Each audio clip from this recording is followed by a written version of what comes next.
Welcome back to the Vicecom. Now we're going to talk about substitute teachers. So we've been having a lot of absences and what to do when there is a sub. And I know right now there's a pandemic, but if you're watching later, maybe you need to take a day off for a doctor's appointment or whatever reason. And so there's just some other options that we could do.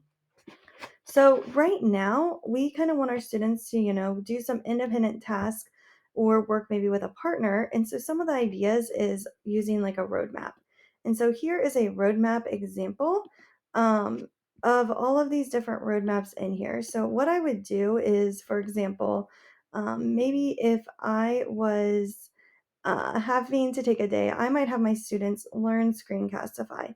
So I would want them to learn a tool before they come to class the next day when I'm there, and then they'll be ready to go with their project. So right here is a roadmap, and what I've done is I created a ton of Edpuzzle videos and different videos that students will watch during this Edpuzzle to learn about Screencastify. There's different teacher check-ins. So at these teacher check-ins, they would check in with the sub and kind of show the sub what they did.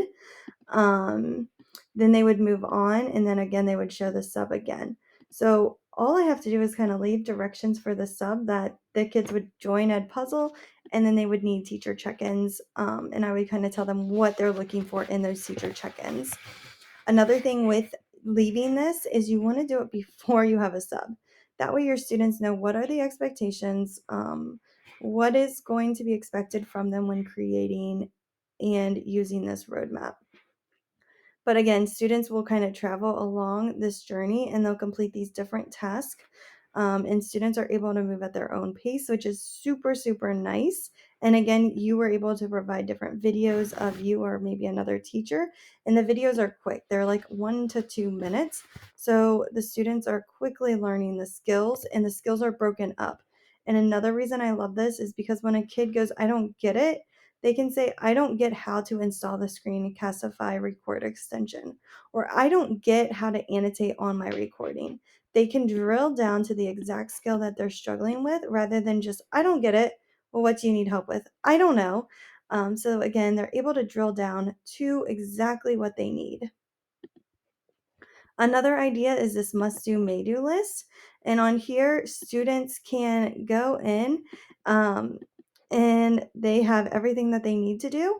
And then they might have a can do or a may do or then do type of list. And they will just work on it. So, again, you might want to provide videos for them. You'll kind of tell them, like, you're going to annotate, you're going to complete 2 Edpuzzles. And the students just follow this list to know what is expected for the day.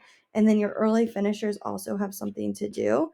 And I've even seen teachers combine these two together. So they'll have a roadmap, and then for the early finishers, they will create like a must do type of list or can do type of list for their students.